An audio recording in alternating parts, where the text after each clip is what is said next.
일부 순서 들어가겠습니다. 자, 오늘 1부는 뉴스 브리핑이죠. 자, 이제 아주 고정적인 자리로 코너로 자리를 잡았어요. 한겨레 21 하영 기자 자리하셨습니다. 네, 안녕하세요. 한겨레 21 하호영입니다. 예. 자, 대선 기간에 많은 그 안티 세력이 있었는데 여기 나오면서 많이 좀 줄었다고요? 아, 그런가요? 예. 이제 안티 세력이 아니라 하호영 기자를 좋아하는 팬들로만이죠. 기사 잘 쓰세요. 열심히 아셨죠? 노력하고 있습니다. 예. 예. 노력한다고 잘 될 보장은 없지만. 자, 뉴스 브리핑 첫 번째 뉴스. 북미 대화의 급진전 분위기가 보이기 시작하는데요. 제가 4개월 전서부터 5개월 전서부터 예견했죠. 그렇습니다. 2월 3월 되면 급진전돼서 대화 분위기가 온다. 국제적인 해안. 예. 그때부터 보였죠. 그렇죠. 지식은 외부로 오지만 지혜는 안으로부터 온다. 그렇죠. 대화로 가는 분위기가 이제 드러나고 있는 겁니다. 그럼요. 틸러슨이 조건 없는 대화를 얘기했죠. 그렇죠. 본격적인 대화를 위한 사파 싸움이냐 아니면 간복이냐 뭐 이런 분석도 나오는데요. 어쨌거나 국무장관이 직접 나서서 이런 이야기를 했다는 것은 매우 이례적입니다. 미국의 국무부 장관이면 대한민국 외무부 장관 격이고요. 외무부 장관에다가 국무총리 역할을 더한 거죠. 아하. 이야, 근데 틸러슨이 뭐라 그랬어요? 아, 날씨 얘기를 할 수도 있다. 뭐 이런 얘기를 했거든요. 오호. 그 나와라 이겁니다. 아, 그렇죠. 처음 만나면 서로 첫 번째 덕담이 날이 많이 추운데. 그렇죠. 예. 아하. 일단 만나자. 예. 당신이 원한다면 우리는 날씨 얘기를 할 수도 있다. 어허. 또 당신이 흥미를 갖는다면 우리는 테이블이 사각형인지 둥근지도 얘기할 수 있다. 이야. 아메리칸 조크. 그렇죠. 예. 최소한 서로 얼굴을 보고 앉아야 우리가 향후 어떻게 일을 해나갈지 로드맵을 펼치기 시작할 수 있는 거 아니냐. 예. 라면서 적극적으로 말하자면 구애를 시작한 겁니다. 그렇죠. 그래서 틸러슨 대화 제의는 2부 아빠들의 왕수다에서 자세히 할 계획이니까 간만 살짝 그렇죠. 보고. 예, 지금에서 간보기를 좀 했습니다. 그래서 북한의 태도는 북한의 태도는 또 아주 당당합니다. 예. 어제입니다. 조선중앙통신이 보도를 했는데요. 예. 북한 김정은 노동당 위원장이 국방 분야 과학자하고 기술자들이 모인 자리에서 국가 핵무력 완성을 위대한 역사적 승리라고 선언하면서 세계 최강의 핵강국으로 나가자 이렇게 예. 강조했습니다. 자, 근데 선우가 중요하죠. 네. 어느 걸 먼저 얘기했냐? 틸러슨이 먼저 얘기했냐? 김정은이 얘기했냐? 김정은이 먼저 얘기하고 틸러슨이 뒤에서 얘기한 거 아닌가? 시간 순으로 보면 김정은이 먼저 얘기했습니다. 그렇죠. 그러니까 예. 틸러슨에 대한 답변은 아직 없다. 그렇죠. 오케이. 없고요. 김정은이 있었던 자리를 보면은 예. 군수공업대회라고 하는데요. 예. 지금까지 군수공업대회가 공개된 건 처음입니다. 알겠습니다. 자, 여기까지. 예. 감질나게. 네. 아하. 자, 그리고 다음 뉴스. 김태효 얘기를 좀 해야 할 것 같아요. 예. 예상은 좀 했습니다만 또 막상 영장이 기각되니까 예. 허무하다라는 반응이 대세를 이룹니다. 예. 서울중앙지법 강부영 영장 전담 판사고요. 예. 판사입니다. 객관적 증거 자료가 대체로 수집됐다. 그리고 주요 혐의 사실에 대한 피의자의 역할 및 관여 정도가 피의자 스스로 다툴 여지가 있다. 그리고 관련된 공범들의 수사 및 재판 진행 상황을 고려할 때 구속의 사유와 필요성, 상당성을 인정하기 어렵다. 라면서 구속영장을 기각했습니다. 무슨 말인지 잘 모르겠어요. 여기서 주목할 만한 부분은 이 부분인 것 같아요. 관련된 공범들의 수사 및 재판 진행 상황. 이 공범이 누구냐면요. 추명호가 아니죠. 김관진 전 장관. 예, 김관빈 전 예. 국방부 정책실장인데요. 법원이 일단 스텝이 좀 꼬인 상황에서 어쩔 수 없이 내줬지 않았느냐라는 분석도 나옵니다. 어떤 이야기냐면요. 김관진 전 장관 석방에 따른 영향이라는 건데요. 범죄 혐의가 소명돼서 이미 소명된 상태에서 구속된 사람들도 석방이 됐는데 같은 혐의의 피의자를 구속시키는 게 부담스러웠다는 거죠. 김관진 구속 적부심 석방이 후폭풍이네. 그렇죠. 후폭풍이죠. 그러니까 말하자면 더 잘못 있는 피해자들도 푸르준 마당에 예. 김태효 구속하는 게 좀 어렵지 않았을까 이런 분석인데 그건 그렇다고 하더라도 어쨌거나 이 영장이 계속 기각되는 것에 대해서는 여론은 굉장히 좋지 않습니다. 심지어는 검찰발 이런 얘기까지 나와요. 내년 2월이 설인데 예. 이번엔 법원 인사가 좀 빨리 있을 것 같다. 1월 말쯤 있을 것 같다. 예. 법원 인사를 지켜본 뒤에 영장 청구해야 되는 거 아니냐라는 얘기가 나올 검찰청에서 나올 정도로. 예. 예. 너무 대놓고 구속영장 기각하는 거 아니냐. 그렇죠. 예. 사법기관 내부에서 이렇게 서로 간의 신뢰가 무너진 상황을 본다는 것은 국민들로서는 좀 많이 안타깝고 예. 빨리 시정이 돼야 합니다. 이건. 권순호 그다음에 강부영. 오민석 강 부장판사 그다음 예. 강부영 판사 예. 이분들은 이제 그 내년 인사 이동이 끝나고 난 다음에 이제는 변호사로 만나게 되는 건가요? 그렇게 되는 건가요? 그렇게 얘기해도 되는 건가요? 예, 예. 아니요 물어보는 거예요. 아, 예, 저한테 물어보시는 건가요? 한참도 못 볼 수 없는 사람의 인생인데. 그렇죠. 예. 자리에 있을 때 잘하십시오. 예, 멀지 않았습니다. 예, 영장 전담 판사가 그 판사의 지위로서도 꽤 높은 자리입니다. 그럼요. 영장 전담 판사가 승진의 길목에 있는데. 그렇죠. 예. 김명수 대법원장이 재밌는 얘기했잖아요. 고등법원 부장판사가 승진 개념으로 보지 않겠다. 예. 뭔가 의미하는 거죠. 그렇죠. 순환 개념으로 보겠다. 예. 빠이빠이 빠이빠이야. 떠난 사람한테 그렇게 얘기해 주는 게 맞죠. 예. 예. 하지만 당장은 굉장히 여론도 좋지 않고 그럼요. 도저히 납득하기 좀 어려운 한 달 남았습니다. 판단들이 계속 나오고 있습니다. 예, 한 달 남았습니다. 영장 전담 판사로서의 칼을 휘둘 날이 한 달 며칠밖에 안 남았으니까 마음대로 휘두르십시오. 어디까지 가나 한번 봅시다. 예. 지켜보겠습니다. 그 다음은 최경환 의원 예. 얘기를 좀 해야 할 것 같습니다. 아하. 예, 국정원 1억을 예. 집무실에서 받았다는 겁니다. 음흠. 그러니까 보통은요 이렇게 그 뇌물이 전달될 때는 은밀하게 주고받는 경우가 많지 않습니까? 네. 근데 이 돈 같은 경우에는 부총리실 집무실이라는 공적인 장소에서 그것도 예. 국정원 금고에서 5만 원짜리 뭉치를 꺼내서 만든 다발을 받았다는 진술이 있다는 건데요. 그 2014년 10월입니다. 이병기 전 국정원장이 당시 기재부 장관 겸 경제부총리였던 예. 최경환 의원에게 국정원 특수활동비를 상납한 상황이 드러난 겁니다. 당시에는 이현수 전 기조실장을 시켜서 돈을 준비시켰는데요. 국정원 금고입니다. 금고에 이렇게 돈이 많은가 봐요. 예. 금고에 보관 중이던 5만 원권 100장을 한 묶음으로 만들었고요. 예. 그 100개씩 5천만 원을 한 다발로 두 다발 1억 원을 준비해서 들고 갔다는 겁니다. 그리고 이병기 전 원장이 최 의원에게 이현수 기조실장이 찾아갈 때니 한번 만나보라는 뜻까지 전달했다고 합니다. 예. 그래서 광화문 정부종합청사 최 의원의 사무실 접견실에서 이 가방을 전달한 것으로 검찰이 파악하고 있습니다. 가방 아니에요? 두 묶음이니까 그냥 그렇죠. 봉투 두 개예요. 예, 5만 원권이니까요. 그러니까요. 만 원권이면은 뭐 좀 양이 상당한데 예. 5만 원권이 만 원권이면 가방인데 5만 원권은 200장이니까요. 예, 100장 두 묶음. 봉투 두 개. 예, 예. 또 5만 원권은 옛날 100만 원보다 좀 작아졌잖아요. 작아졌죠. 옛날 만 원짜리보다. 예. 그렇다면 이 최경환 의원 같은 경우에는 신병 처리가 어떻게 되느냐 이거에 대해서 관심도 좀 높아진 예. 것 같은데요. 그 최 의원 체포동의안을 임시국회 본회의에 보고하되 표결을 위한 본회의는 추가로 열지 않기로 국회가 결정했거든요. 예. 이 말은 어떤 말씀이냐면 일단 국회 본회의까지는 최경환 의원이 구속 여부가 결정이 되지 않을 전망이다라는 겁니다. 그렇죠. 그러면 이제 22, 23일 날 본회의가 끝나면 네. 그다음 회기가 끝나니까 자동적으로 가서 검찰에 알아서 구속영장 청구하든지 예. 알아서 해라. 맞습니다. 우리에게 정치적 부담 주지 마라. 그러니까 예. 검찰이 사실은 국회에다가 잽을 딱 날린 거거든요. 그렇죠. 예. 그래서 그래서 그것도 당 대표 선거 있는, 아니 원내대표 선거 있는. 그렇죠. 예. 예. 서로 삿바싸움 하고 있는 거죠. 네, 검찰은 이미 청구한 구속영장을 그러니까 그대로 유지합니다. 예. 그대로 유지하고 법원에 요청해서 영장 실질 심사 그러니까 구속 전 피의자 신문을 오는 23일 이후 그러니까 국회가 지난 이후에 진행하도록 하는 방법을 고려하고 있는 것으로 그렇게 알려져 있습니다. 제가 2011년 12월 24일, 25일 들어갔는데 정치인은 주로 크리스마스 날 들어가나 봐요. 그때가 들어가기 좋은 날인가요? 모르겠어요. 추워요. 많이 추워요. 많이 춥죠. 예. 그리고 최경환 의원 이거는 뭐 너무 정확하네요. 근데 또 우리 권순호, 오민석, 강부영 영장 전담 판사가 증거가 충분히 소명되었고 예. 도저히 우려가 없고 도저히 우려가 없고 증거가 다 밝혀졌는데 뭘 구속시켜갖고 수사냐 이렇게 얘기할 수도 있겠는데요.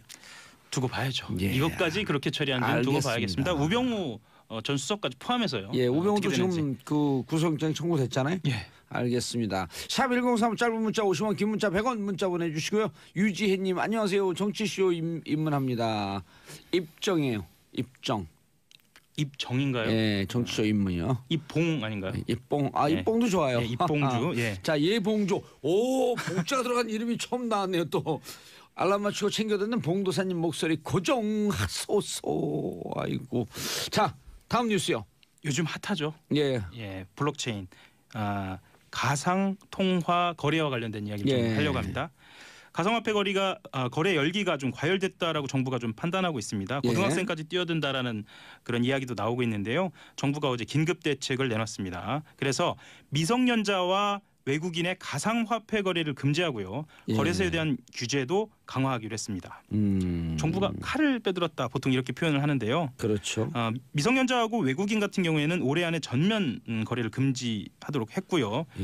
그리고 실명 확인을 거친 본인 계좌를 통해서만 거래할 수 있게 하고요. 지금도 그래요, 그거는. 예. 투기 심리 자극을 막기 위해서 은행 같은 금융기관이 가상화폐를 사거나 보유할 수 없도록 했습니다. 거래소 규제를 잠깐 좀 말씀을 드리면 거래소 규제 중요하죠.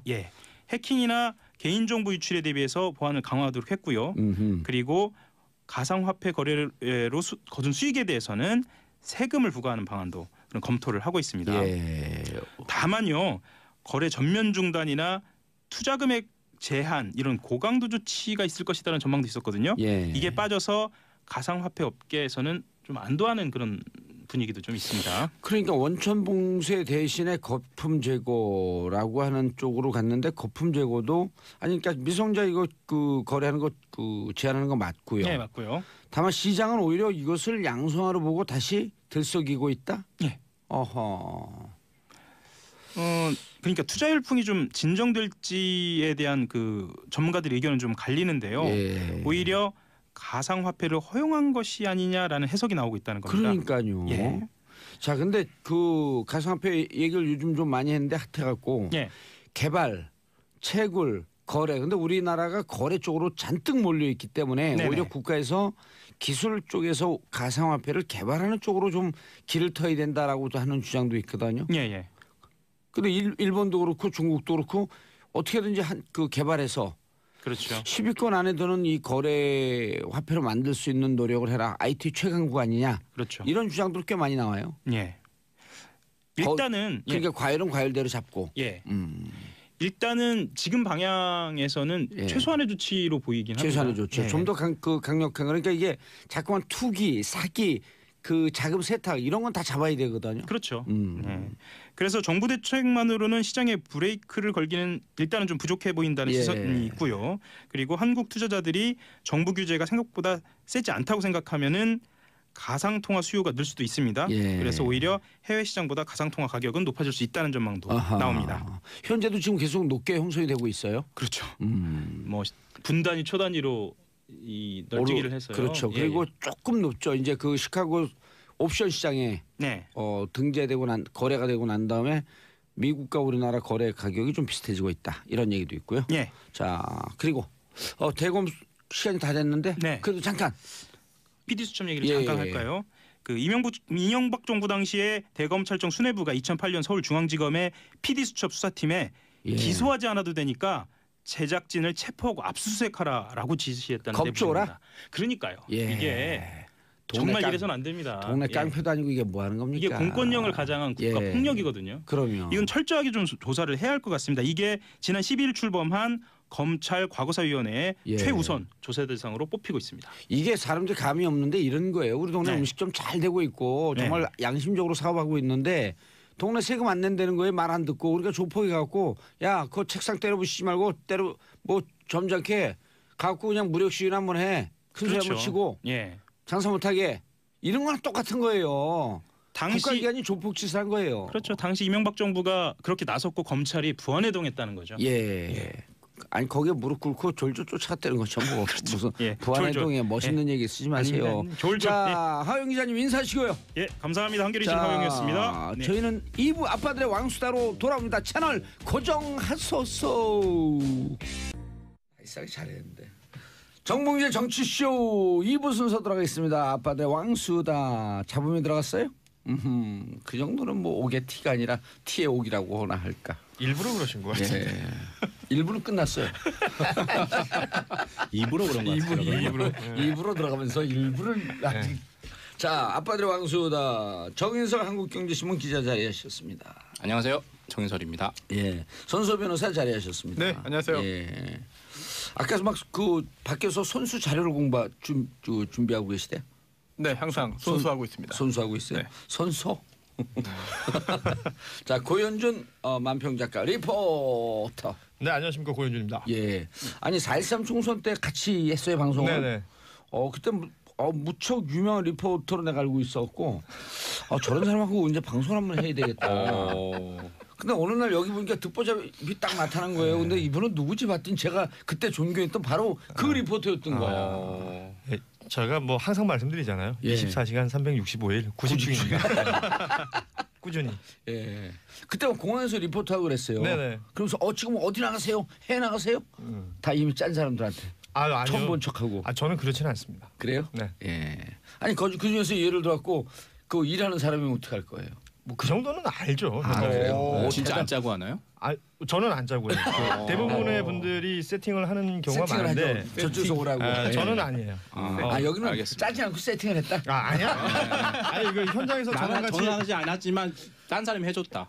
아예 그런 것도 없어요. 그러니까 만약 있을 수도 있는데 그런 예. 분들이 있다 하더라도 그건 너무 재미없잖아요. 예. 현장성이 근데 없으니까. 헤드밴드를 왜 했어요 오늘 뭐? 이게 예. 오늘 머리에 왁스를 발라가지고 BTS예요? 내려가면 안 되니까. 요렇게 쓰면 좀 없어 눌리죠. 보일까봐. 눌려요, 눌려. 머리 망가지니까. 그러니까 제가 이거 왜 안 쓰는지 알겠죠? 헤어스타일 때문에. 예, 날마다 이거 몇만 원씩 주고 하는 거예요. 아침에. 돈을 드린 거예요? 그럼요. 안 드린 거하고 똑같죠? 자, 아빠들의 왕수다. 지난주 반응 좋았어요. 너무 재밌다고. 예. 우리 집사람이 댓글 올렸어요. 저희도 항상 씁니다. 예. 자, 첫 번째 뉴스. 손수 변호사님. 네. 박 전 대통령과 최순실의 대화 녹음 파일이 공개됐다. 그렇습니다. 결정타예요 또. 야, 이게 재판이 막바지 아니겠습니까? 예. 네, 이제 구형을 하고 결심 공판이 진행이 되면 이제 다음 단계는 선고인데요. 굉장히 재판 후반부에 늦은 리얼한. 시기에 예. 공개됐어요. 네.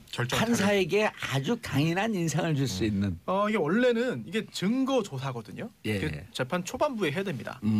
그런데 훨씬 먼저 했어야 되는데 이게 최순실 씨 측에서 문제를 제기해서 이제야 한 거예요. 뭐냐면 이 녹음 파일을 그 검찰이 입수하는 과정에 불법이 있다, 문제가 있다라고 문제 계속해가지고 이제 그 문제 제기를 해서 이제서야 열린 건데 예. 이게 일각에서는 이거 검찰이 최순실 씨 망신 주려고 하는 거 아니냐, 비장의 무기를 이제 공개한 거 아니냐라고 하고 보통 있는데 항상 그 국민들의 분노 지수를 네. 막판에 끌어올려야 되니까 그런 거 근데 아닌가요? 이게 전략으로 전 생각하는데 아닌가요? 결과적으로는 그렇게 된 것 같아요. 결과적으로 원래는 그 순서대로 해야 돼요. 네, 그렇습니다. 결과적으로 그렇게 됐는데 최순실 씨 측에서는 오히려 이게 이렇게 되고 말았네라고 생각할 것 같은데요. 내용들을 살펴보기 전에 이게 그러면 모든 재판에서 녹음 자료 있으면 다 재생을 하나? 틀어보나? 궁금하실 분들 계실 텐데 그렇지는 않습니다. 이게 원칙은 이게 증거조사의 그런 내용들이 형사소송 규칙에 있는데 증거를 쭉 이제 이렇게 네. 검찰 측에서 증거를 항목을 쭉 내면 네. 그 변호사 측에서 부동의하게 되면 그 증거를 채택을 네. 못 하잖아요. 그렇죠. 그다음에 조사하게 되는데 역시 그 살아있는 경험에 의해서 생생하네요 아직까지. 예. 네, 생생한 증거를 겁니다. 내면 다 받아들이는 줄 알아요 사람들이. 그렇습니다. 네.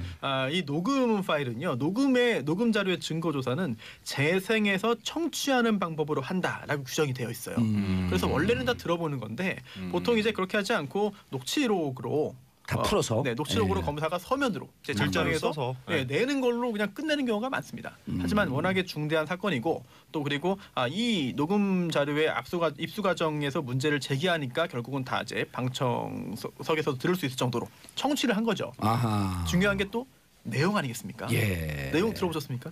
못 그렇죠. 들어봤어요. 어제 뭐 TV를 통해서 나왔었죠. 사실 글로 보는 것보다 진짜 이게 녹음 리얼하죠. 내용이 정말 이런 일이 있었나 싶을 좀 정도로 필이 살아있더만요. 그렇습니다. 좀 이거 끝나고 한번 들어봐야겠는데. 누가 봐도 이거는 누가 봐도 최순실 씨가 회의의 주재자예요. 그래서 대장이지, 실제로 대장. 아니 해외 이럴 때면 우리 PD님은 이런 걸 딱 준비하고 쫙 한번 중간에 틀어주면 좋을 텐데. PD가 바빠요 근데. 고현준 만평 작가님께서 제가 볼 때는 성대모사를 한번 해주시죠. 무슨 성대모사를 여기 성대모사 뭐예요? 성대모사 못해요? 정호성 여기 연대 나왔어요?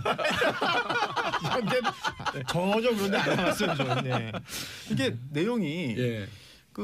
박근혜 전 대통령이 죄송합니다. 최순실 전 대통령이라고 할 뻔했어요.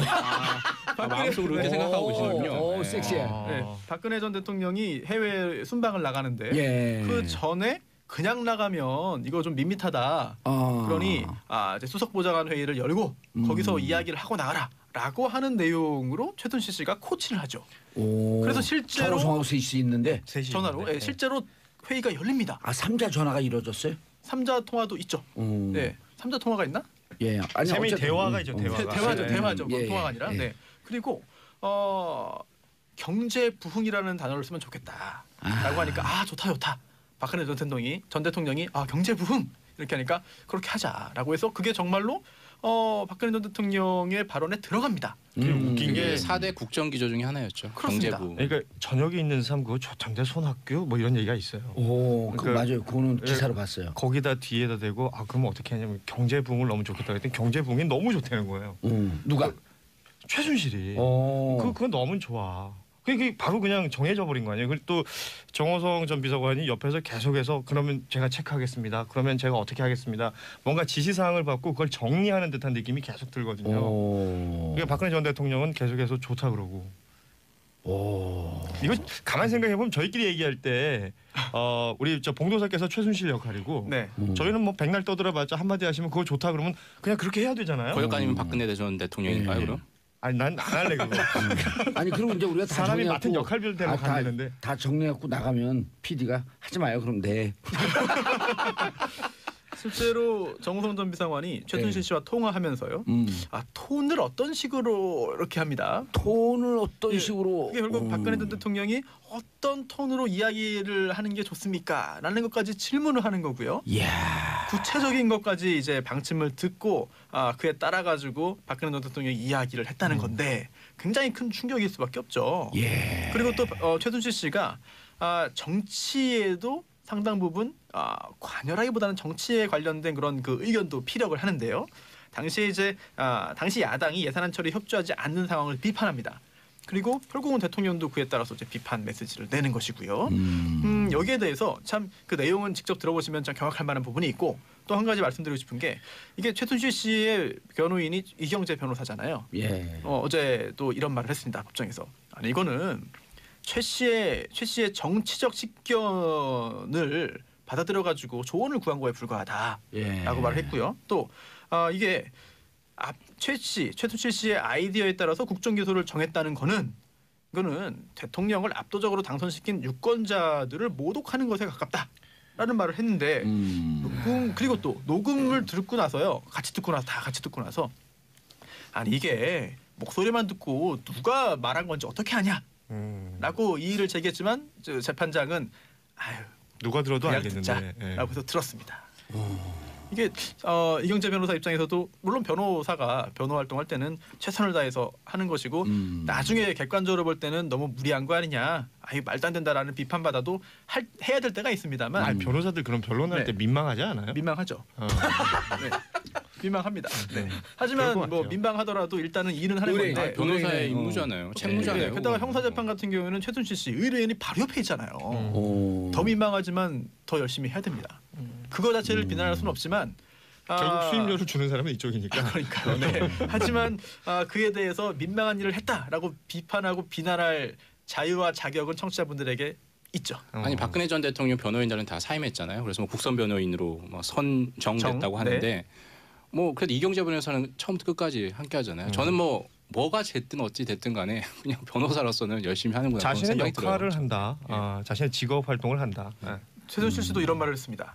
검찰이 내가 국정농단 했다는 전제에서 계속 이야기하고 있다. 말이 안 되고 대통령도 박근혜 전 대통령도 자기 국정 철학이 있다. 검찰이 대한민국을 너무 우습게 보는 것 같다라고 말했는데 어제 그 녹음 듣고 나서 바로 하기에는 너무 좀 이것도 민망할 것 같습니다. 저는 그 녹음 파일 중에 뭐 이런 부분이 있더라고요. 최순실 씨가 뭐 그거를 해서 딱 해가지고 그거를 막 어렵게 거의 거시기 수준을 계속 말하는데 정호성 전 비서관을 다 알아듣더라고요. 아니 박근혜 대통령도 말을 그렇게 하잖아요. 비슷하게 했죠. 그러니까 두 사람 좀 닮아갔나 봐요. 근데 정호성 비서관은 그걸 알아듣더라고요. 여기서 이제 두 가지 내용이 대단하죠. 딱 떠오르는 게 박지만 씨가 그런 얘기를 했잖아요. 뭐요?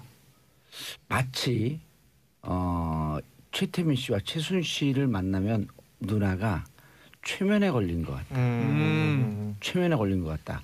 정상적인 판단을 못한다. 그런데 또 이 샤머니즘 이런 데 빠져 있는 사람들은 그런 얘기를 한단 말이에요. 한 번 최면에 걸리면 그 사람을 보기만 해도 최면에 걸린다. 잔상 같은 게 있을 테니까. 예, 얼마 전에 영화 겟아웃 보셨잖아요. 겟아웃. 겟아웃 보셨나요?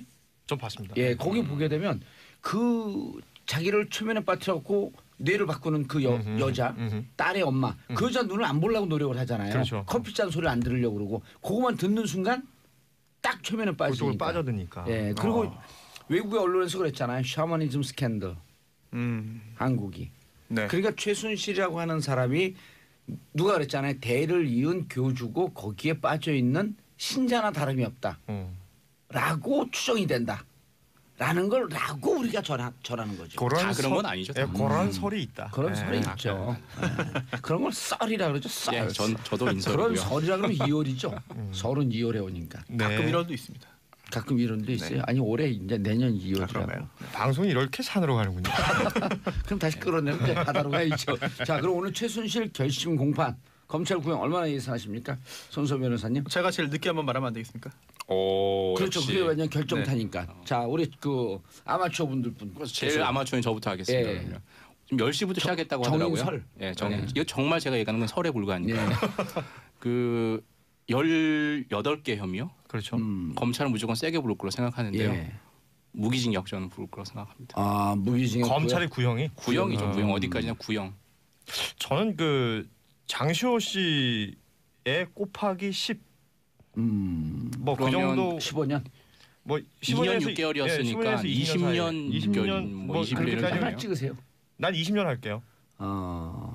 저는 15년이요. 15년. 20년 구형은 잘 안 나와요. 그래요? 예. 그런 걸 모르니까. 예. 한번 갔다 와보세요. 전 15년 구형이요. 저는 안 갈래요. 손소 변호사님. 저도 15년 하려고 했는데 예. 먼저 하셔가지고 아, 선수를 역시. 뺏겼습니다. 그러면 15년에 법정에 갔다 온 사람들이 아니네. 15년이 이건 재판부로 맡기는 거예요. 예를 들어 20년, 25년 구형은 백년에서 안 나와요. 그러려면 네. 15년이 넘어가는 순간 아까 그냥 저기서 차라리 무기징역이 나는. 무기로 때리는데 무기로 구형을 하는데 무기 구형은 무척 이례적이에요. 암만 이게 죄의 혐의가 커도 그리고 15년 준 다음에 법원에다 맡기는 거죠. 무기를 때리든 15년을 때리든 알아서 하세요. 오늘 검사가 이제 의견을 밝히고 이제 구형을 하게 되는데 네. 이제 구형은 형을 구한다 이런 뜻이죠. 네네, 이게 그렇습니다. 많은 분들이 이게 선고인 줄 선고인 줄 아시죠? 알아요. 아. 판이 그 결정이 난 줄 알아요. 그래서 이제 오늘 네네. 구형을 하면 2, 3주 뒤에 그렇죠. 선고. 그렇죠. 진짜 이제 형을 네, 내리는 거죠. 맞습니다. 선고는 뭐지? 선고. 선고 공판. 예. 아, 근데 아이고. 사실 결심 공판이란 말 때문에 다들 혼란스러워요. 그렇죠. 끝낸다. 오늘 마지막이고 결론. 이건 진짜 구형 예. 공판이라고 이름 바꿔야 돼요. 일심 구형 검찰이 선고가 구형하는 일심 거죠. 선고. 오늘 나오는 건 아니고요. 그렇죠. 네. 예, 오늘 구형. 그래서 오늘은 15년. 네, 오늘 검사가 최순실 씨에 대해서 아마 굉장히 좀 비난 또는 이제 그 지적을 할 것 같습니다. 예. 그리고 여기에 대해서 최순실 씨도 직접 본인의 그 최종 발언을 할 텐데 예. 최후 진술할 텐데 어떻게 변명할지 궁금합니다. 뭘 궁금해요? 안 궁금한가요? 맨날 궁금한 걸 어떻게 네. 할지 궁금합니다. 궁금합니다. 추가 정말 궁금해요. 주목됩니다. 기자들도 할 예. 얘기 없으면 정말 항상 궁금해요. 귀추가 아니, 이런 주목됩니다. 거는 종편 가서 하세요. 여기서 네. 그냥. 아니 정말 궁금해서 그래요. 오늘 예. 진짜 궁금해요? 네. 얘기해 줄까요? 네. 최순실 감옥 가고 오래 사세요 그냥. 영원히 쭉 최순실 forever in 감옥. 아니 최순실이 무슨 말을 할지 궁금하다. 최순실 씨가 최순실이 최후 발언. 저도 궁금해요. 예, 궁금합니다. 예, 궁금해요. 자, 다음 뉴스.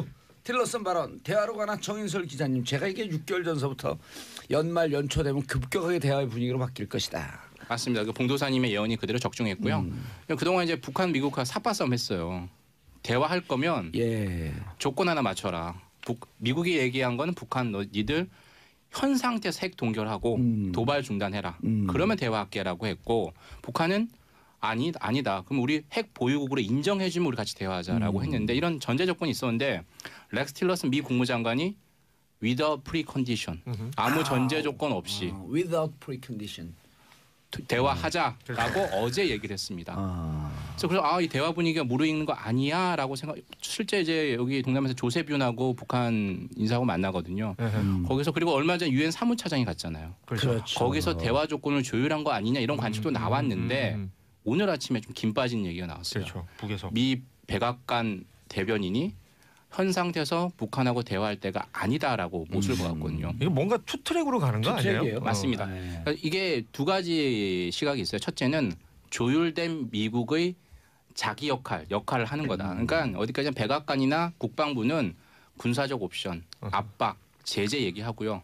국무부는 대화 얘기하고 관여 얘기를 한다는 거죠. 예. 그래서 북한의 상황에 따라 뭘 강조할 것이냐 중요한데 이전에도 틸러슨이 대화할 수 있는 두세 개의 채널이 있다. 가동하고 있다. 이렇게 서너 개 가동이 있다. 이렇게 얘기했었는데 그때 또 바로 트럼프 대통령이 꼬마 락앤맨과는 대화하는 거는 시간 낭비다라고 그냥 뭉겼거든요. 트위터로. 근데 아직까지 트럼프 대통령이 트윗을 하지 않고 있어요. 이 부분에 대해서는. 왜냐? 이유는 어제 미 공화당의 텃밭인 알라바마주에서 완전히 참패를 했거든요. 참패했죠. 그리고 공식적으로 트럼프가 지지 선언을 했잖아요. 맞습니다. 그렇죠. 지지 선언 했지만 그 전엔 지금 와서는 이제 그 사람 모아본가 아니고 다른 상대편을 내가 지지했다 이렇게 좀 얘기를 하고 있죠. 질줄 알았다. 네, 내가 지지한 후보가 아니 경선에서 이어서 내 책임이 아니다 이렇게 얘기를 하고 있는데 그러니까 지금 아우 얍삽해. 이 아니 이런 대구 거랑 똑같아요. 그 김태호 그 구속영장 청구한 검사가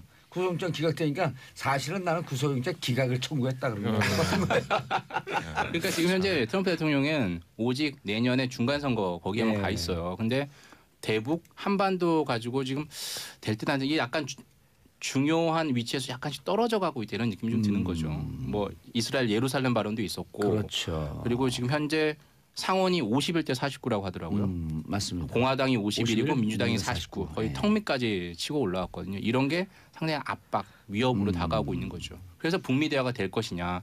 저는 아직은 또 계속 밀당을 할 것 같다. 당분간. 저는 그렇게 그런데 생각합니다. 이제 그 트럼프 입장에서는 예를 들어 얼마 전에 괌이 사정권이다 그러니까 괌 주민들이 막 피켓 시위를 하고 그랬잖아요. 네. 우리 미국에서 독립하자고. 그러니까 주민들은 둘 간의 정치적 역학관계 어찌 됐든지 간에 미국이 사정권으로 들어오는 ICBM을 개발했다라고 하는 게 일상에서 불안한 거거든요. 그러니까 왜 이렇게 넌 불안한 정치에 트럼프 이런 비판하지? 아니 미국 사람들 입장에서 일단 김정은은 전 적성 국가고 상대가 안 되는 거예요.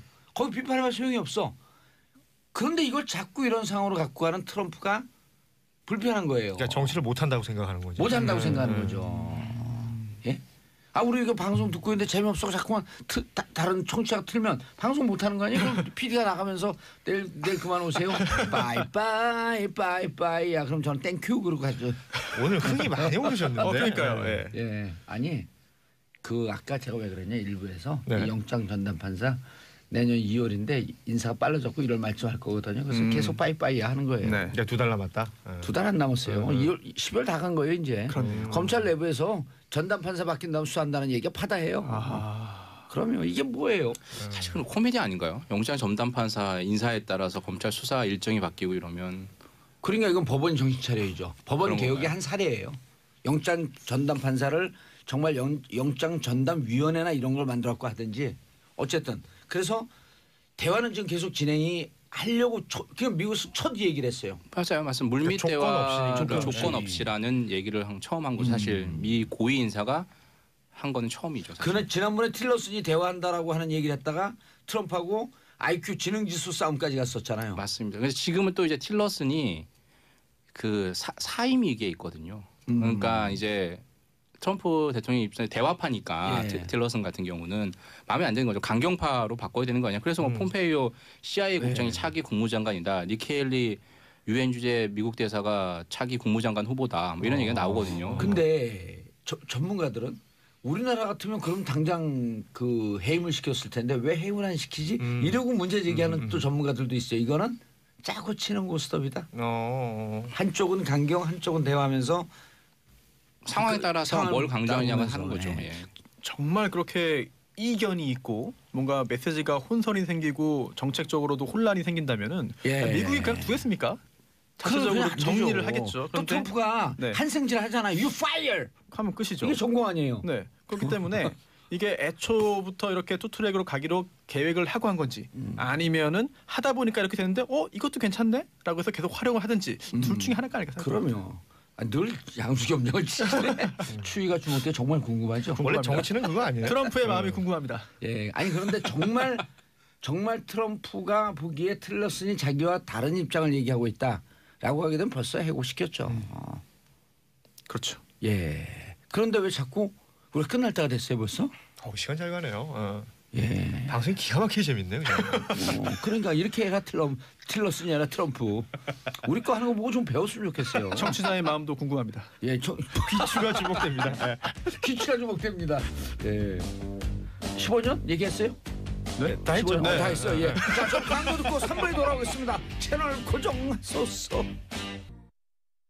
정봉재 정치쇼 3부 순서 들어가겠습니다. 아빠들의 왕수다. 정인설 한국경제신문 기자, 손소 변호사, 고현준 만평작가 함께하고 계십니다. 자, 안내 말씀입니다. 오늘 11시 기준으로 거제, 창원, 울산, 부산 지역에 건조경보가 발효되었습니다. 여기는 또 지난번 또 지진까지 난 지역이었었는데요. 저의 지역구이기도 합니다. 여기. 어디 지역이에요? 저 창원입니다. 지역구라 그래서 현역 네. 의원인 줄 알았어요. 출마 준비하십니다. 그랬어요. 예. 지역 주재 기자도 갈 수 있는 거죠. 그렇죠. 자, 건조 경보가 발효되었고요. 화기 취급할 때 각별히 주의하시고요. 산에서는 성냥이나 담배 같은 인화성 물질을 소지하지 마시기 바라겠습니다.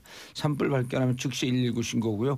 그리고 이럴 때 정말 조심해 주셔야 되는 게 혹시라도 화재가 나게 되면 지금 가뜩이나 초우도 안 좋은 소방관 이런 분들이 이 날씨 추운데 물하고 싸워요. 다 얼어버려요 몸이. 그렇죠. 그래서 화재 나지 않게 조심하고 또 우리 주위에서 이렇게 고생하시는 공무원들 그리고 공무원 인상 반대했던 자유한국당 의원들 좀 만성이 마시고요. 진짜 깨알 같네요. 자, 빠지질 박교환님, 않아요. 빠지질 않아요. 아빠들 왕수다 너무 재밌고 유익해요. 아니 이게 정치적 입장을 떠나갖고 이번에 9,450명인가요? 9천 그 중앙직 공무원. 네. 이분들 다 현장직 공무원이에요. 네. 교사, 그다음 경찰관, 소방. 9,475명이었던 것 같습니다. 택배요. 택배명. 9,400 한 50명에서 75명. 50에서 500 줄다리기 하다가 75명. 중간으로 하자. 9,475. 9,475명. 9,475명. 전국적으로 24,475명. 정 예. 지방직 그다음에 다 보직 포함해서. 다 포함해서. 그분들 다 현장직이에요. 예. 그래서 새롭게 공무원 되시는 분들도 또 국민을 위해서 열심히 활동해 주시고요. 자, 다음 이슈. 어제 정부가 전월세 난민 정책을 위한 정책, 뭐 이렇게 얘기해서는 임대 활성화 대책이라고 했죠. 예. 전세 월세 사시는 분들의 두 가지 항상 두려움이 있잖아요. 떠나야 한다라는 거, 다른 데로 이사 가야 한다는 그렇죠. 거, 그리고 이사 가기 싫으면 보증금을 올려주거나 올려야 월세를 된다. 올려줘야 되거나 이 두 가지 어려움이 있는데 그래서 이걸 좀 막아주기 위해서 원래 전월세 상한제 이거 자체가 이제 전월세 금을 좀 못 올리도록 하는 거거든요. 그리고 네. 또 계약갱신 청구권, 계약 기간을 연장할 수 있는 네. 이 두 가지가 나오지 않겠냐라고 했는데 정부는 어제 이걸 직접적으로 하지 않고 간접적으로 했어요. 집주인들이 그러니까 임대 사업자 맞죠. 집주인들이 임대 사업자들이 이런 형태로 가게 하자라고 해서 등록 임대 사업자로 등록을 하면 혜택을 줄 테니까 요 의무를 지켜라 하는 거예요. 그러니까 연간 5% 이상 못 올리게 하고 예. 전월세 보증금 같은 경우에 그다음에 4년, 8년 이렇게 유지를 하게 했거든요. 그러니까 4년 지금은 계약 기간이 보통 2년이잖아요. 예. 그러니까 4년은 이사 안 가고 해주고 8년을 하면 더 많은 혜택을 주니까 8년간 세입자들은 또 이사 가지 않게 해주는 그런 효과를 하려고 하는데 현재 지금 임대사업자로 등록한 비율이 12%, 13% 정도밖에 안 되거든요. 그 정도밖에 전체 안 돼요? 임대사업자 중에. 그러니까 이 사업자를 등록을 하게 하는데 여러 가지 당근을 줬습니다. 근데 이 당근으로 과연 등록을 하지 않은 임대사업자들이 등록을 할까? 이 부분에 대해서는 지금 뭐 전문가들마다 의견이 좀 엇갈리는 기존의 거죠. 집주인들이 임대사업자 등록을 안 하는 이유는 뭐예요? 세금 때문이죠. 세금이죠. 건강보험료가 확 오를 수가 있습니다. 보험료도 세금 따라 같이 연동해서 오르는 거니까. 그런 것 때문에. 예. 근데 그리고 세금을 그냥 뺏기는 돈이라고 생각을 해요. 세금은 다 다시 나한테 돌아오거든요. 낸 세금들이. 근데 이제 주로 그 집주인들이 그 임대사업자 등록하게 되면 이제 임대사업자는 세금이 좀 높더라고요. 그렇죠. 예. 세금도 높고 결국 자기 소득이 노출되니까 그런 걸 좀 그 두려움이 제일 꺼려하는 크죠. 거죠. 예. 예. 그리고 이제 소득세도 요것만 해서 내는 게 아니라 보통 종합소득세를 내거든요. 그러니까 임대소득과 그렇죠. 포함해서 맞아요. 다른 소득까지 합해서 누진이 되니까 맞습니다. 그러니까 이른바 과표라고 하죠. 이 네, 과표가 네. 올라가니까 이게 두려운 거죠. 사실 그래서 많이 이렇게 등록을 하면 그만큼 세금을 깎아줄게. 아하. 아까 손 변호사 말씀한 것처럼 건보료를 깎아줄게라고 이번에 제시를 했어요. 연간 임대소득이 2천만 원이 초과한 사람들 원래 지금 부과를 했고요. 그렇죠. 2천만 원 이하인 사람은 원래 내년까지만 일몰 해서 이제 2018년까지 그 세금을 안 걷고 그 이유는 원래 세금을 걷겠다라고 했어요. 근데 그걸 연장을 해준 거죠. 그래서 등록을 해라라고 하면 이제 많은 혜택을 줍니다. 그래서 뭐 한 1,303 연간 임대 소득이 1,330만 원 전까지는 등록을 하면 거의 뭐 건보료나 세금이 오르는 거 없이 그런 혜택이 있으니까 등록을 하면 다만 아까 이게 등록하면 전월세 상한제 준하는 연 5%만큼밖에 안 올리고 최소 4년 아니면 8년 정도의 그 계약 기간은 유지해라. 동시에 이래서 전월세 어떤 난민들을 위해서 좀 보호를 해주는 대책이 같이 병행이 된 거죠. 반응은 어때요? 크게 사람마다 엇갈리는데 제가 보기엔 예. 그거 같아요. 이번에 같은 경우에 이제 이런 세금 혜택, 세금이라는 게 재산세, 소득세, 양도세거든요. 제일 큰 게 양도세입니다. 근데 양도세 같은 경우 혜택을 주는 그 기준이 6억 원 이하, 지금도 6억 원 이하여야 돼요. 근데 이걸 계속 유지를 했어요. 근데 이제 강남권에 이제 집이 있는 사람들은 6억 원 공시지가 기준이긴 하지만 실거래가는 8억 원 이상이겠죠. 네. 그 이상인 주택들이 많으니까 그 대부분이 그다음에 그렇죠. 해당 사항이 네. 없는 거죠. 그러니까 뭐 강남 3구라고 하는 뭐 강남구, 서초구, 송파구 있는 사람들을 볼 때는 등록할 메리트가 없네 이렇게 생각할 수 있는 거죠. 그 외에 사실은 거기가 해야 되는데. 이제 그 외 다른 주택 같은 경우에는 특히나 그 노년에 은퇴를 하고 임대소득으로 좀 용돈을 벌고 있는 분들은 등록할 만한 충분한 메리트가 있는 것 같아요. 왜냐하면 건보료 폭탄이 제일 무섭거든요. 하긴 다달이 나가는 돈이 피부양자 무서운 내지는 거니까. 지역가입자로 지금 돼 있는데 이 임대소득이 이제 2천만 원, 1,330만 원에서 2천만 원 사이에 걸리면 자칫 잘못하면 건보료 폭탄을 맞게 되거든요. 그래서 임대사업 등록을 하게 될 텐데 이제 주로 이제 지역별로 온도차가 나는 것 같고 특히나 이제 항상 집값 불안의 진원지가 항상 강남 3구잖아요. 그렇죠. 여기에는 좀 잡기가 힘든 것 아니냐라는 게 전문가들의 좀 공통적인 의견인 것 같아요. 어제 김현미 장관 처음 나와가지고 일종의 그 모두 발언 비슷하게 할 때 그 전월세 난민이라는 표현을 쓰더라고요. 그게 근데 확 와닿던데요, 진짜. 전월세 난민. 그러니까- 그러니까 이번 처음 쓴 표현인데. 그러니까 어디 그 난민이라 함은 뭐 본인이 의탁할 나라가 없거나 아니면 보트피플이죠, 보트피플. 그러니까 그런 것들을 난민이라고 하는데 이 대한민국에는 전월세 난민이라는 것이 있다. 뭐 그 얘기를 하면서 이 정책 발표를 하시더라고요. 그 난민이 있는 나라가 좋은 나라는 아니잖아요. 그렇죠. 네, 그래서 저는 그게 확 와닿더라고요. 그동안 실제로 2012년부터 16년까지 소득이 한 8% 정도 올랐다라고요. 국민 전체적 평균 소득이. 근데 그 전세 가격은 얼마나 올랐냐면요. 52% 올랐답니다. 그리고 집값, 그러니까 다들 집 살려고 하는 매매값은 거야. 22%. 아. 그러니까 소득을 훨씬 뛰어넘은 수준의 전세값이 오르니까 미친 전세라고 하는 거고요. 이런 부분에 대해서는 대책이 필요해서 이렇게 그러니까 나온 거죠. 의식주니까 준대 이게. 네. 이게 전세가 집값보다 훨씬 많이 올랐다, 2배 이상 올랐다라고 그렇죠. 한다면은 사실 집을 사려는 수요보다 일단 전세 수요가 더 많다는 얘긴데요. 단순하게 그렇죠. 보자면 예. 그게 결국은 그럼 집값이 오르지 않을 거다라고 생각을 해서 그런 건가요? 대부분 그게 연동이 돼 있는 것 같아요. 우리나라에만 있는 제도가 전세라는 제도잖아요. 옛날에 이제 고금리 시대 때문에 있는데 전세 끼고 사잖아요, 집을. 대부분. 네. 그래서 갭 그리고 투자도 하고. 전세 사는 사람들이 상대적으로 그 싼 주거 비용이라고 생각을 하는 거예요. 왜냐하면 다달이 돈이 안 들어가기 때문에. 그리고 전세는 있다가 집은 사갖고 잘못 사갖고 그 집값이 떨어지게 되면 손해를 보는데 전세는 전세는 거니까. 돌려받잖아요. 그리고 다달이 내는 게 없으니까. 그런데 이제 금리 이런 게 싸고 그러니까 집 그 전세 끼고 이제 집을 사고 그랬던 사람들은 금리가 올라가니까 어떻게 되냐면 조금씩 돈을 갚으면서 그 반전세 월세를 또 받는 거죠. 월세로 확 못 돌리죠. 돈을 돌려줘야 되니까 그렇죠. 그러니까 반전세로 돌리고 그럼 사는 사람들은 반전세로 그러니까 전세 물량이 전체적으로 줄어드는 거예요. 저금리 시대는 어쩔 수 없이 그렇게 되죠. 줄어드니까 전세로 찾아 떠나니까 전세 원하는 사람들 많고 물량 상대적으로 점점 줄어들고. 역시 수요와 공급. 예. 네. 그러니까 전세값이 뜨는 거죠. 그 전세에 들어가는 돈은 결국 내가 다시 돌려받을 돈이니까. 그냥 손소 변호사님 자가 소유인 게 금방 티나잖아요.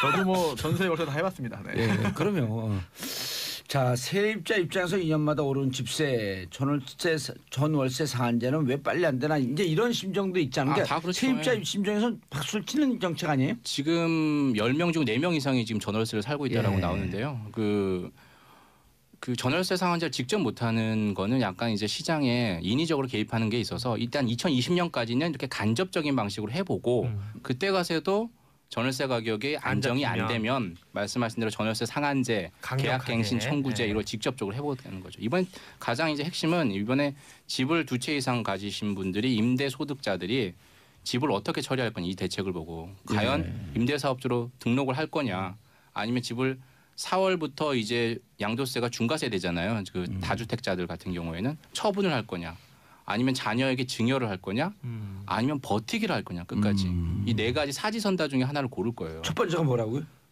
저는 이렇게 등쳐서 잡아라 딱 외울 수 있어요. 등쳐서 잡아라. 등쳐서 잡아라. 학교 다닐 때 잡아라. 공부 잘하는 애들은 꼭 저런 걸 해요. 등록 애들이 그런 애들 공부 잘하는 애들. 1번이 정부에서 원하는 예. 임대사업주로 등록. 등록. 그다음 2번 처분. 자녀에게 증여. 자녀에게 증여. 잡어. 등쳐 잡아라. 등쳐 잡어. 자녀에게 증여. 버는 버티기. 등쳐 잡어. 요 넷 중에 하나인데 등쳐 잡어 이러는 게 더 힘들다. 이거 직접 만든 조어예요, 등쳐서. 만들어 봤어요. 만들죠. 그러니까 정부가 원하는 순서대로. 대학은 어디 나왔어요? 저요? 예. 그냥 서울에 있는 대학 인서울. 인서울. 인서울. 정인서를 정시에 그러니까 인서울을 그렇네요. 정시에 들어갔다. 아니 저 재수했습니다. 아니야 정시. 재수해서 정시에 들어갔네. 정식으로 그러니까 정인설 딱 맞네. 그러네요. 정문으로. 이름대로 살았네요. 예. 그러니까 이게 정부가 원하는 순서예요. 예. 1번 등록해라. 예. 아니면 처분해라. 아니면 그다음 3, 4번은 원하지 않는 방향이에요. 자녀에게 증여하는 것도 그거 좋아요. 왜 그러냐면 세금 많이 내거든요. 많이 냅니다. 예. 근데 이제 한 40% 내죠? 예. 근데 증여세 많이 그 공제가 되잖아요. 공제가 되긴 하죠. 양도세에 비해서. 그 거기에 기간별로 또 공제가 꼼수들이 있습니다. 생기나요? 꼼수들이 생겨요. 그래서 항소 안 하고 근데- 증여를 하는 거잖아요. 근데 아니 증여세가 공제가 돼요? 장기- 모든 세금에다 공제 부분이 있죠. 네. 그럼요. 자, 김영란님 2년 허덕이며 돈을 모아도 전세금도 못 올려주는 게 올려주는 게 현실입니다. 이분 말씀이 뭐냐면 2억짜리 전세를 살았는데 한 5천만 원이나 1억 정도 확 올려버리거든요. 아까 근데 또- 50% 올랐다잖아요. 그러니까 55%. 그러면 전세금 못 올려줘갖고 또 싼 전세로 또 이사 가야 돼. 그러니까 2년 내내 돈을 모으고 아껴 살아도 예. 그 전세금 올린 그 폭을 못 쫓아가는 쫓아가는 거예요. 거예요. 그래서 정부가 이제 지난달 말에 주거복지 로드맵이라고 해서 5년간 앞으로 5년간 100만 채 임대주택을 건설하겠다라고 얘기를 했죠. 그러니까 이게 공급이 딱제 늘리게요. 얘기인데 제 갑자기 전세금을 6천만 원 올려달라 그래가지고 제가 6천만 원이요? 그래갖고 저는 약 오르고 화나서 빚내서 집을 산 거거든요. 그러니까 이런 분들이 많아요. 그러니까 차라리 계속 그러니까 매년 이렇게 오를 거면 어차피 집 산다. 뭐 언젠가 살 거 지금 예. 빚이라도 내서 그리고 그 당시에는 이제 빚을 내기가 조금 용이했었기 그렇죠. 때문에 예. 그렇게 산 사람들이 많은데 금리가 오른대. 아우 미친. 오늘 미국이 기준금리를 올렸죠. 아니 내년 3번 더 올린대요. 아, 나 진짜 1번이요? 예. 저희가 세 번. 저 같은 사람들이 많을 겁니다. 예. 네. 앞으로 333이에요. 그래갖고 집값은 올랐어요 조금. 약간 오른 것 같긴 해요.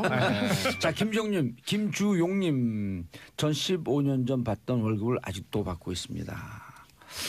아, 이런 얘기 들으면 웃으면서 할 수 있는 내용이 아니에요. 이거 어떻게 그리고 특히 이게 수도권에 몰려 있고 지방은 또 공실이 엄청나요. 미분양 물량도 많죠. 미분양 물량도 많고. 네. 맞아요. 그러니까 이게 대통령이 지금 그 개헌하는데 지방 정부 차원에서 그러니까 그 지방 분권 시대를 열겠다는 거 아니에요? 그렇죠. 그래 갖고 지방에 좋은 일자리 있고 살기 좋고 그러게 되면 지방 아파트 싸잖아요. 근데 왜 안 사냐면 일자리가 없으니까. 일자리 없고 또그 교육 문제 때문에 교육 또 문제 때문에. 많이들 그 딸막거리시는데 결국 딸막거리는 거. 이거 내려갈까 말까를 생각하시는 분들이 많은데요. 그게 딸막거리는 거예요? 처음 들었습니다. 딸막. 어디 사투리예요?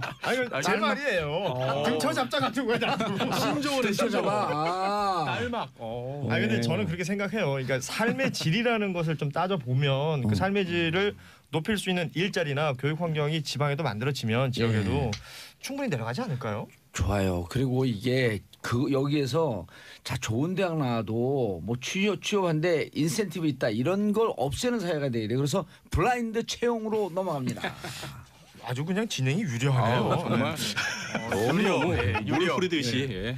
아니 그 13일 날 청와대에서 예. 이번에 공개 채용했었잖아요. 근데 블라인드 채용을 했었습니다. 그리고 5개 직군에 사람들을 뽑았는데 6명 뽑았죠. 예. 경쟁률이 44대 1이었다고 해요. 44대 1. 그런데 블라인드 채용을 해서 그 결과적으로 뽑힌 분들이 6명 모두가 여성분들이었다. 예. 그래서 이 블라인드 채용 얘기가 대학은 어떤가요? 그 블라인드니까 저는 모르죠.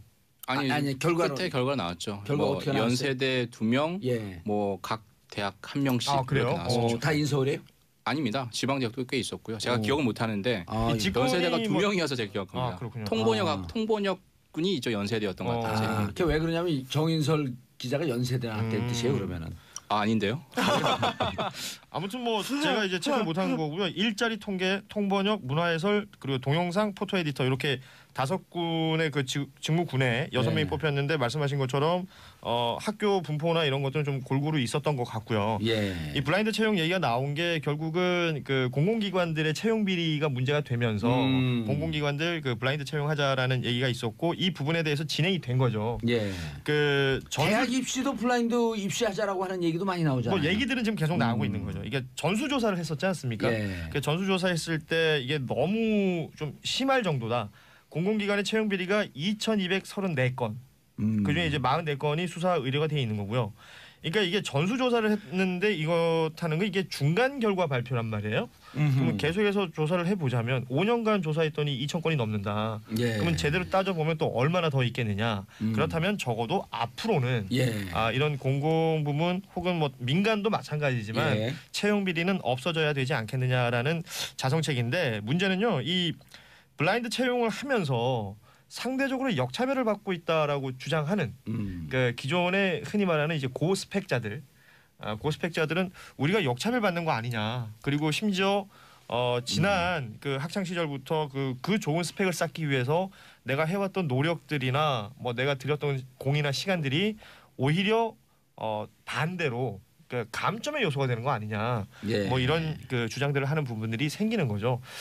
어쨌든 뭐 블라인드를 하든 아니면 과거에 있었던 어떤 형태의 그 채용을 하든 이 모집 전형이라는 것에 있어서 공정성이 확보가 되지 않으면 예. 이 얘기는 뭐 어떻게 해서든 왜냐하면 각자 입장은 또 다 따로 있는 거기 때문에 예. 어떻게 해서 나올 것 같은데 이제 공정성이 확보가 돼야겠다 이런 생각을 해봅니다. 출신 대학을 보면요. 연세대 출신이 2명, 숙명여대, 덕성여대, 서울예대, 안산에 있는 거죠. 네. 경일대 출신 각각 1명씩이었다. 그 채용을 담당했던 비서관이 뭐라 그랬냐면 자기가 기획재정부에 있었을 때 통상 임기제 공무원을 뽑으면 임기제 이것도 공무원이- 이번도 5년짜리 그렇죠. 임기제예요. 임기제 공무원이죠. 최대 5년이죠. 예, 임기제 공무원을 뽑으면 서울대, 고대, 연세대 출신이 90% 이상, 남성이 90% 이상이었다면서 애초에 블라인드 채용을 했다면 정말 실력 있는 사람들이 골고루 채용해 자기 역할을 할 수 있지 않았었겠나 하는 자괴감이 든다. 자괴감이 드는 게 아니라 이런 후회가 든다. 후회가 된다. 후회가 든다. 그리고 내가 이러려고 이명박근혜 정권 공무원을 했나 하는 자괴감이 든다라고 하는 건 제가 붙인 말입니다. 이게 이번에 6명 모두 여성이었잖아요. 예, 다 여성이었어요? 예. 6명이어서 여성이군요. 여풍이 여섯 센데. 명에서 여성이래요. 그렇군요. 예. 여전히 6명입니다. 네. 제가 그 회사에서 또 변호사들 여성명이에요? 네. 공개 채용을 해보면은 예. 정말 같은 조건에서 뭐 시험을 보든 아니면 뭘 하든 예. 여성들이 더 뛰어난 결과를 얻어요. 손 변호사님이나 저나 큰일 났어요. 네. 저는 그래도 저희나 손 변호사님 그래도 시대를 잘 태어나서 그럭저럭 취직도 했는데 그나마. 아빠들이잖아요. 그렇죠. 둘 다. 아들만 둘 이상. 정말 힘들 것 같아요. 아니요, 네. 우리 회사는 직원이 5명이거든요. 네. 100% 여성이에요. 블라인드 채용에서 아니요. 3분은 이제 그 식당에서 네. 그 조리하시는 분이니까 네, 여성이고요. 네. 그것도 성차별적이에요, 사실. 아니요. 남성일 수도 있는 거죠. 최근 남성들도 왔다가 못 버티고 다 나가요. 왜냐하면 무거운 건 다 남성들 들라 그러니까 다 나가고. 그 여성 2명은 이제 격리 파트인데 꼼꼼하게 일을 하잖아요. 네. 근데 남성 2명 있었는데 다 나가더라고. 예. 그래서 제가 왜냐면 사장이 우리 집사람 여성이니까 약간 성차별이 있는 것 같아요. 아니 이게 채용하다 보면은 왜 여성이 뽑힐까 예. 생각한 결과 이게 뭐 제가 남성이라서 여성을 우대해서 뽑는 건 아닌 것 같고 결국은 객관적인 그런 그 숫자로 표현된 거를 보면은 여성들이 뛰어나요. 그런데 이번에 블라인드로 했는데도 불구하고 여성이 다 차지했다라는 걸 볼 때는 그거 정말 여성이 더 우울한 건가 하는 생각이 들기도 하고 아니면은 남성 여성이 몇 명인지를 아예 따질 필요가 없어야 되는 것도 맞는 것 같아요. 그렇죠. 따질 필요가 없어요. 그리고 저는 이제 듣는 게 제 경험에 따라서 일반화된 얘기는 아닌데 저희는 이렇게 면접을 보다가 우린 블라인드 체험 뭐 이런 거 안 하는데 면접을 보다가 전공이 이제 행정직 일반직인데 예체능, 미술, 음악, 체육 전공한 사람들 무조건 뽑아요. 왜냐하면 일을 멀티로 시켜야 되는데 이 예체능 한 분들이 멀티에 능해요. 그리고 아주 센서티브하고 그러니까 그 예민해갖고 일을 잘하더라고. 고용주의 성향과 맞으면 굉장히 또 두각을 나타낼 수 있죠. 정말. 그렇죠. 그러니까 이게 어차피 대학에서 배운 거는 직장 나가고 또 새롭게 시작하는 거거든요. 그럼요. 예를 들어갖고 그 한겨레 특종 빵빵 터트리는 서영지 기자 상명대 영화과 출신이에요. 법조 출신인데 그 독특하잖아요. 기사를 아주 섬세하게 써요. 취재도 섬세하게 하고 은큼하게 눈 깜빡깜빡하고 다가가고 너무 편해하시는 거 아니에요? 아니 진짜 특종을 많이 터트리니까. 알고 있습니다. 전 서영지 기자는. 제 밑에 그 일을 아주 잘하는 여자 변호사가 한 명 있는데 재료공학과 출신입니다. 재료공학과 출신의 변호사. 잘하더라고요 일을. 그 정도로 무슨 거기 그 공장이에요? 공장이에요. 근데 저는 이 청와대에서 했다고 하길래 근데 회사에서도 저희도 블라인드 채용을 해봤어요. 근데 정말 힘들어요. 왜냐하면 더 많은 신경을 써야 되고 맞아요. 더 많은 노력을 해야 되고 그래서 청와대에서 이렇게 했다면 이 노하우를 각 기업이나 뭐 가공들 정말 이번에 많이 다 공개는 하지 않았거든요. 그렇죠. 어떻게 뽑았고 어떤 형태로 하니까 적게 됐더라. 이걸 좀 저도 공유했으면 좋겠어요. 좀 공감하는 게 공유하지 말고 제가 알려드릴게요. 알려주세요. 이건 전문적으로 블라인드 채용을 하는 헤드헌팅 회사가 이제 곧 만들어져요. 근데 거기다 의뢰하는 게 좋아요. 거기다 투자해야겠네요. 영세 기업 입장에서는 돈 없어서 못해요. 정말 큰 부담이고. 아니에요. 그 왜 그러냐면 한 명 뽑는데 얼마 딱 하게 되면 그 비용에 신경 안 쓰고 정말 그 정도 비용 들여서 좋은 인재가 들어오면 훨씬 더 이익이에요. 근데 이제 이직이 좀 잦은 직종에서는 그것도 좀 부담이 되는 거고. 이직은 오너가 잘못해 주니까 이직하고. 그건 그렇습니다. 자 블라인드 채용이는데 올해 채용 시장 최고 하지 않았는데 이른바 이제 그 스펙 좋은 명문대생들 사이에서 불만이 크다고 이거 자꾸 이제 우리 그 PD님 쓰는 게 PD님이 명문대 출신이거든요. 왜냐하면 자기도 이게 블라인드 채용해서 못 들어왔다 이런 뜻이에요. 명문대 스펙 때문에 들어온 건데 그건 아니고. 근데 이분들이 실질적으로 명문대 가기 위해서 가족들 자신들 무척 고생했거든요. 그렇죠. 그리고 사실 직장 들어갈 때 명문대라고 하는 타이틀 때문에 베너핏을 좀 얻고 싶은 심정이 있을 거 아니에요. 이 사회가 그랬기 때문에. 사람 마음에 있죠. 인지상정이죠. 계속 그 어른들이 어렸을 때부터 저도 뭐 어렸을 때 항상 뭐 너는 어디 가야 된다, 어디 가야 된다, 어디 가는 게 좋다 뭐 이렇게 얘기하신 이유가 그래야지 더 잘 살거나 더 좋은 직장에 간다라는 생각이 있었기 때문이잖아요. 그럼요. 그렇게 해서 쌓아왔던 본인들의 어떤 노력이나 공이나 이런 것들이 오히려 이 블라인드 채용에 있어서 소위 말해서 이제 역차별. 본인들이 생각하기에는 그럴 수도 있다. 있죠, 그렇죠. 근데 이제 인서울 대학 있는 사람들 다 그런 심정일 거예요. 뭐 인서울도 인서울이면 우리 흔히 말하는 스카이라든지, 뭐 그 누가 봐도 좋은 스펙이라고 생각할 수 있는 분들. 뭐 예를 들면 이번 청와대 예를 들어봐도 그 지금 사진으로 유명한 학교가 있어요. 그곳에 출신인 분이 이번에 채용이 된 거거든요. 그러면 그것도 결국은 그쪽 스펙을 본 거 아니냐라는 지적들도 있다는 거죠. 그러니까 말하자면 이게 모집 전형 자체가 공정하냐 그렇지 않느냐에 대한 문제가 우선은 먼저 체크가 되고, 그러니까 거기서 그러면 소위 말하는 명문대 나왔다고 해서 베네핏을 받았느냐 말았느냐, 그리고 그게 공정하냐 그렇지 않느냐, 이런 것들이 따져져야 될 문제지. 그렇죠. 뭐 출신을 따진다든지 아니면 스펙을 따진다든지 이게 우선시되는 모집 전형 자체가 문제가 있는 거죠. 그 명문대 들어갈 정도는 일단 기본 그 내용 그 실력들이 있는 거 아니에요? 근데 저는 여기서 그것도 따지고 싶어요. 명문대 들어갔다고 해서 우수한 인재다. 뭐 이렇게 또 딱 못 박아 버리는 것도 굉장히 좀 문제가 될 수 있지 않을까. 알겠습니다. 자. 내일 오후 2시 공개 방송입니다. 정말 많은 분들이 신청해 주셨고요. 당첨된 분들에게 개별 연락 드렸습니다. 1시 30분부터 입장은 선착순입니다. 빨리 들어오셔야 좋은 자리고요. 늦게 오시면 바닥에 앉습니다. 내일 만나요. 자, 세 분 인사하시고요. 감사합니다. 저는 4부 전 작가의 시선으로 돌아오겠습니다. 채널 고정하소서. 정봉재 정치쇼 4부 순서 들어가겠습니다. 자, 작가의 남다른 관점으로 우리 사회를 들여다보는 시간, 전 작가의 시선. 같은 걸 봐도 확실히 다르다. 아하, 특별한 시선의 소유자 천혜옥 작가님 안녕하세요. 반가. 참, 이 와중에도 늘 예. 이렇게 웃음을 잃지 않는 우리 봉도사의 예. 천진난만함.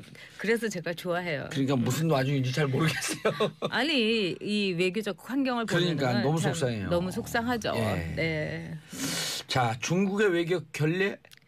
그리고 난징 대학살이 대체 뭐기 때문에 이런 이야기를 우리가 물론 같은 이제 한 대한민국의 국민으로서 문재인 대통령 홀대받는 게 예. 속상하고 화나고 막 그렇죠.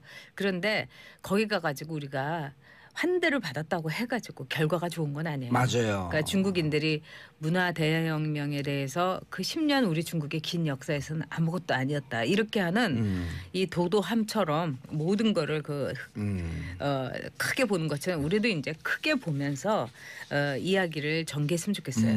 어쨌든 문재인 대통령이 홀대 받은 건 사실이에요. 네. 그리고 어저께 뭐 공항 면접에도 차관 복급이 나갔고 그다음에 손님 초대해 놓고 이 난징으로 시진핑은 날아가고 떠나갔고. 그다음에 어저께 저녁은 다른 집에 갔는데 아무도 같이 밥 먹을 사람이 없어서 문재인 대통령이 그냥 혼자서 오늘 시진핑 만나는 정상회담 예습을 했다는 간단하게 식사하고 예. 그런 걸 보면은 좀 가슴이 아프죠.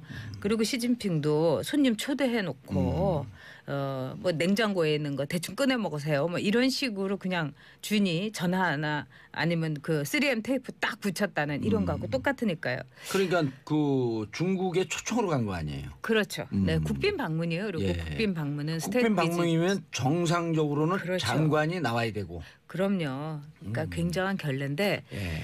근데 이제 한편에서는 이런 얘기도 해요. 왜 또 시기를 그렇게 일찍 잡아가지고 남의 집 제삿날에 왜 또 굳이 간다고 했느냐. 아, 난징 대학살. 네, 아. 그래서 그 기념일이 있는 날에 13일에 굳이 갈 필요가 있었느냐, 예. 그리고 올해 안에 할 필요가 있었느냐 하지만은 저는 문재인 대통령이 최선을 다하기 위해서 갔다고 생각을 합니다. 예. 왜냐하면 지금 상황이 정세가 너무 불안하니까. 워싱턴에서는 한국 전쟁 난다 뭐 이런 쪽으로 거의 왁작지껄 하고 이런 상황 속에서 대통령으로서 중국에 대해서 마지막 호소를 하기 위해서 이게 우리가 4대 강국에 이렇게 열강이. 네, 열강에 둘러싸이는 우리의 비극이지만 또 이것을 우리가 잘 넘기면은 바로 그런 위치가 우리에게 굉장한 플러스가 될 수도 있어요. 그렇죠. 그래서 우리가 침착하게 이런 상황을 봐야 되고 또 문재인 대통령을 비롯해서 우리 국민들이 이런 상황에서 뭐 환대를 받았다, 뭐 좋게 받았다 이런 걸 떠나가지고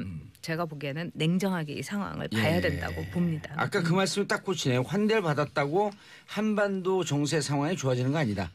그렇죠. 중국이란 나라가 잔뜩 해놓고 뒤통수 친 적이 뒤통수일 수도 굉장히 있고요. 많은 거고요. 예. 네, 그래서 이번에 이제 CCTV의 그 무례함, 마치 그 앵카가 우리 문 대통령을 취조하듯이 겁박한 신문하듯이 거나 이렇게 마찬가지죠. 예. 게다가 편집은 진짜 악마의 편집을 했고요.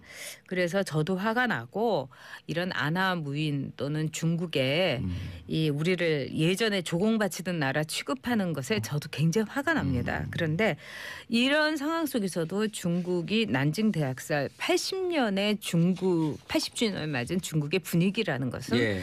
정말 그 다시 한번 역사를 소환해가지고 우리 속된 말로 결기를 다지면서 이를 왜 이렇게 뽀드득한다 이런 말이 있는 것처럼 예. 중국의 분위기도 굉장히 심상치 않은 거예요. 그래서 난징 대학살은 도대체 어떤 의미가 중국에 예. 있나 또 이것이 일본과 중국과 또는 미국하고의 관계 우리나라하고 어떤 키워드인가 예. 한번 우리가 살펴보는 것도 좋다고 그런데 생각합니다. 난징 대학살로 넘어가기 전에 네. 우리 전효 작가님도 아주 유명 방송 기자였었잖아요. 그 관점에서 기자였죠, 뭐 예, 그냥. 그 관점에서 네. CCTV 물론 자국의 이익이 있지만 언론이 네. 또 언론인으로서의 사명이 있는 거거든요. 네. 취재원에 대해서 기본적인 예의를 지키고 거기서 자기가 뽑아낼 수 있는 최소한의 내용을 뽑아내는 게 네. 핵심인데 같은 기자 입장에서 봤을 때는 어땠어요?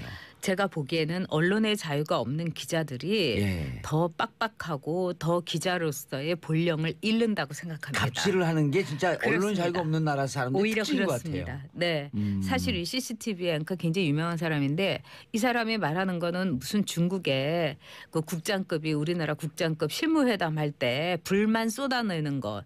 과장급의 그런 정도거든요. 근데 같은 이야기로 미국도 문재인 대통령에게 상당히 불만이 많습니다. 그러나 미국에 그 수많은 언론 기자들이 우리가 아는 CNN도 그렇고 뭐 다른 ABC나 뭐 이런 데하고도 미국 방문했을 때 기자들이 얼마나 대통령에게 예우를 갖추고 나이스하잖아요. 바로 그거예요. 예. 그들에게는 자유가 있기 때문에 그들에게는 품격이 있고 여유가 있는 겁니다. 근데 우리가 레드 코너라는 영화에서도 봤듯이 취조할 때 의자도 없이 그 공안에서 범죄자를 취재하지 않습니까? 그런 중국이 갖고 있는 자유의 억압 이런 것이 이번 인터뷰에서 나타났다고 보고 저는 중국의 현실에 대해서 정말 안타깝게 생각합니다. 그리고 우리가 중국보다 여러모에서 규모는 작지만은 선진국이다. 이거를 확인할 수 있는 인터뷰였다고 보고요. 끝까지 또 문재인 대통령이 정말 불쾌해서 솔직히 다른 대통령 어떻게 보면은 아마 노무현 대통령 같으면 그만합시다 할 수도 있었을 거예요. 하지만 문재인 대통령이 끝까지 참으면서 인내심을 잃지 않은 모습도 저는 상당히 감명 깊었습니다. 네. 오히려 그렇게 네. 오만하고 네. 무리하게 하는 것에 그 비해서 네. 상대적으로 문재인 대통령의 인격이 더 돋보였다. 저는 그렇게 봅니다. 네. 알겠습니다. 많이 왜 그러냐면 네. 많은 사람들이 속상했고 이제 우리가 그 중국의 언론 환경을 대충은 알지만 정확히 네. 잘 모르고 저렇게까지 해도 되는 건가? 중국은 보도 통제라는 게 아주 예. 구글이 안 통하는 나라 아닙니까? 그러니까요. 아니 중국의 무슨 CCTV 메인 그 리포터나 이런 사람들은 네.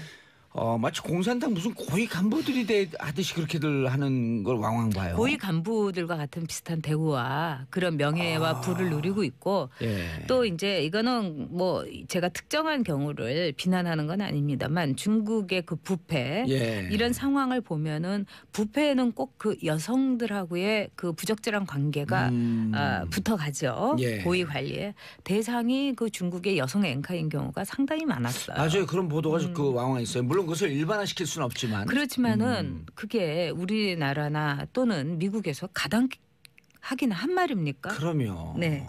있을 수가 없는 거죠. 자, 난징 대학살 어떤 내용인가요? 이 난징 타이틀 하는데 대학살은 내용을 우리가 잘 모르는데. 난징 대학살을 예. 우리나라에서 대학살이라고 이제 명명하죠. 예. 중국에서는 난징 도살이라고 얘기합니다.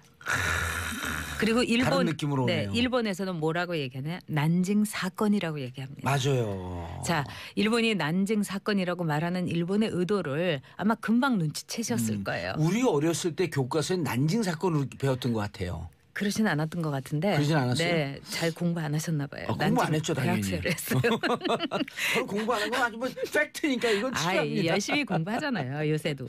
근데 이 일본은 난징 사건이라고 국제사회에서 이 명명을 하기 위해서 엄청난 국가 홍보비를 썼어요. 우리의 이 일본군 성노예라는 거를 종군 위안부라는 컴포트 우먼이라는 언어로 일본이 얘기하는 거하고 똑같이 말입니다. 그래서 일본은 이런 말까지도 뻔뻔스럽게 하고 있어요. 우리가 뭐가 그렇게 큰 죄를 졌냐. 응? 나치가 유태인 죽인 게 600만 명의 홀로코스트인데 우리 난징에서 22만 명밖에 죽이지 않았다. 근데 중국은 33만 명이라고 때를 쓰고 있다. 그렇게 얘기를 해요? 네. 제가 직접 들었어요. 그것도 굉장히 합리적이라고 생각했던 일본의 자민당 그 국회의원한테 제가 듣고 나서 그 자리에서 제가 정말 열을 받아가지고 점잖게 몇 가지를 다 일러줬더니 이제 아무 말도 못하더라고요.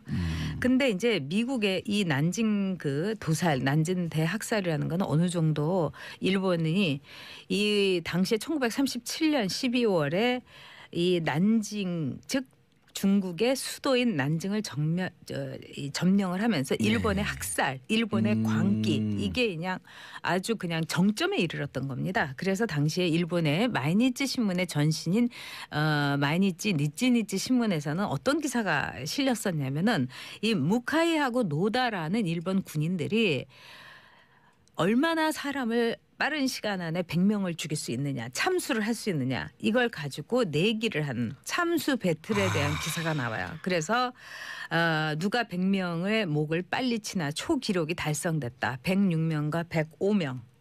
이게 실화냐고 물으실 텐데 실화입니다. 그게 또 신문에 나와요? 나왔어요. 예. 이 정도로 그래서 이제 미국의 언론들은 뭐라고 하냐면 인류의 역사에서 가장 끔찍한 사건 중에 난징 대학살이 들어갈 것이다. 이렇게 얘기하고 그 당시에 난징이 정말 길바닥이 피로 뒤덮였다 이런 말이 있습니다. 그래서 예. 중국인들에게 이거는 엄청난 큰 이 상처예요. 근데 이 난징 대학살을 미국에서는 뭐라고 표현을 하냐면은 난징의 레이프, 난징의 강간이다 이렇게 얘기를 합니다.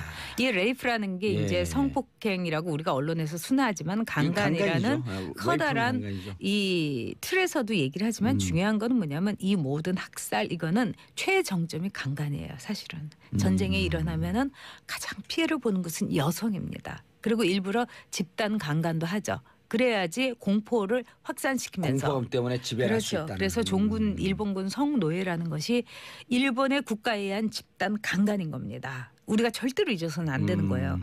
그런데 이 당시에 이 레이프라고 난징의 레이프라는 말을 미국인들에게 아주 각인시킨 용감한 여성이 있었어요. 이 여성은 1997년에 난징 강간, 즉 제2차 세계대전의 대학살, 대참상이라는 책을 썼어요. 이 여성이 아이리스 창이라는 여성이에요. 예. 이 여성은 이제 미국에 이민 온 대만계 중국인이었습니다. 그래서 미국에서 교육받고 하다가 정말 저널리즘을 전공하다가 이 진실을 일본이 그동안 돈과 그 인력을 통해 가지고 덮었던 이 진실을 발견하고 미국인들에게 알리기 위해서 목숨을 걸고 이 책을 썼어요.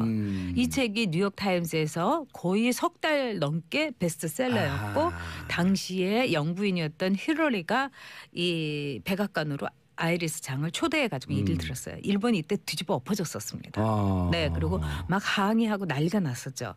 근데 여기에서 아이리스 장은 왜 사람이 이렇게 왜 굉장히 젊은 여성이었고 30대 초반에 그러니까 너무나 기가 막힌 거를 이 인터뷰를 하면서 다 적다 보니까 그게 이제 내재화돼서 이 여성이 신경쇠약에 걸리게 된 거예요. 왜냐하면은 너무 끔찍한 얘기를 저도 이제 그러니까 중국에서도 그렇고 한국의 그 일본군 성노예 할머니들을 만나서 그 얘기를 들으면은 정말 그날 잠이 안 오는 거예요. 예. 그래서 신경쇠약에 걸렸고 또 두 번째는 일본의 이른바 우익들이 이 아리스 창을 뭐 죽이겠다 어떻게 하겠다 남편을 어떻게 하겠다 엄청난 협박의 블랙메일을 보낸 거예요. 그래가지고 신경쇠약이 도져가지고 결국은 자살했어요. 우울증이 심하게 그렇죠. 왔었겠네요. 자동차 안에서 이렇게 권총으로 자살했는데 참 이 모든 것이 비극이죠. 그래서 이 과정을 이렇게 볼 때 일본이란 나라가 갖고 있는 도덕성 이거는 전후에 이 철저한 자기 반성을 했던 독일하고 너무 정반대인 거고요. 그래서 이 난징 대학살이 올해로 80주년이기 때문에 이 점에 있어서 이제 시진핑이 거기 안 가도 되는데 갔다 하는데 저는 갔어야 된다고 보고 우리가 한 14일쯤 갔으면은 우리 대통령이 이러면 되지 않았을까 이런 생각은 들고 그러나 중국은 어떤 경우든지 이 사드 문제에 대해서 안갚음 비슷한 이 대국인데 정말 뒤끝 장렬입니다. 그래서 이 점에 대해서는 우리가 감내를 하면서 점잖게 설득해야 되고 아마도 시진핑이 그래도 우리 문 대통령한테 좀 미안하게도 생각하지 않을까요? 아니 그리고 이미 이게 10월에 10월 31일 날 상호 그 좀 찜찜한 구석이 있지만 봉인이라고 하는 묵시적 합의가 좀 있었잖아요. 그게 없었으면 지금 사드 문제에 대해 갖고 그리고 그렇게 묵시적 합의가 있었고 난 다음에 일부 단체 관광을 허용을 했고 진척된 걸 또 되돌린 거거든요. 그렇기도 하고 중국도 사드 문제로 한국에 대해서 안갚음을 하면서 결국은 이 중국인들이 유커들이 한국에 관광 오는 것만 막았지 제조업에서 우리의 부품을 쓴다든가 이런 거는 하나도 막지 못했어요. 중국의 현실, 중국의 한계를 중국도 깨달은 겁니다. 그렇죠. 우리하고 경제가 지금 아주 밀접하게 연관이 되어 있기 때문에. 당연하죠. 그럼 합리적으로 판단을 해야 되는 거고요. 그다음에 대국스럽지 않아요? 아니죠. 예. 그리고 중국도 제가 보기에는 너무나 이제 근 100여 년 동안 정말 우리나라가 중국에 이번에 취급받은 것보다도 더 못한 취급을 서구 열강에 받았던 것 아닙니까? 그렇죠. 그래서 굉장히 쪼그라들었다. 그래서 우리도 좀 너그럽게 중국을 봐줘가면서 우리가 이렇게 이런 대우를 받은 거에 대해서 그러나 우리는 잊어서는 안 된다고 봅니다. 그리고 우리가 통일이 된다든지 하게 되면은 중국이 지금처럼 우리를 이렇게 무참하게 없이 못 이길 겁니다. 그러니까 우리도 이렇게 취부책에는 적어놓고 그러나 표정 관리를 해야 된다고 봅니다. 아니 근데 그 전 작가님 문화적으로도 또 상당히 조예가 깊으시잖아요. 근데 지금 우리가 땅덩어리 작고 네. 인구수 작고 네. 그러면 상대적으로 경제적인 면에서 네. 그 중국이 더 그 큰 규모로 성장을 하고 있지만 문화적으로는 우리가 더 대국 아니에요? 우리가 대국이고요. 예. 우리가 이제 통일 과정만 정말 합리적으로 독일의 그 반문 교사를 삼아서 잘만 한다면은 우리는 이른바 제4차 대혁명 AI 시대의 승리자가 될 수도 있다고 봅니다. 저는 굉장히 늘 이제 낙관적인데 그 유발 그 할라리도 그랬잖아요. 앞으로 북한이 그 남한이 이제 잘 이거만 해주고 통일을 되면은 엄청나게 잘해줄 수 있을 잘 될 수 있을 거다. 왜?